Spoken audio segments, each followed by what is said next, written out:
مزدور کا کبھی حق نہ کھاؤ، اس پر ظلم نہ کرو، اس کے ساتھ اچھے اخلاق سے پیش آؤ۔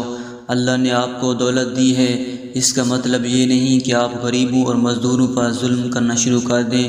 مزدور کو اس کی مزدوری ٹائم پر دے دینی چاہیے۔ وہ سارا دن بیچارہ اسی آس پر کام کرتا ہے کہ جب شام کو مزدوری ملے گی تو اپنے بیوی بچوں کے لیے ضرورت کی اشیاء لے کر جاؤں گا۔ جب آپ مزدور کو اس کی مزدوری وقت پر دے دیتے ہیں تو اسے سارے دن کی تھکاوٹ بھول جاتی ہے، اور جب آپ مزدور کو اس کی مزدوری وقت پر نہیں دیتے تو اس کے دل پر کیا گزرتی ہوگی۔ اس کے دل سے ایک آہ نکلتی ہے، وہ جو آہ ہوتی ہے انسان کو کبھی اونچا نہیں ہونے دیتی، انسان کبھی ترقی نہیں کر پاتا۔ کئی لوگ کہتے ہیں کہ ہمارا کاروبار نہیں چلتا۔ جب آپ غریبوں اور مزدوروں کا حق کھائیں گے تو آپ کا کاروبار خاک چلے گا۔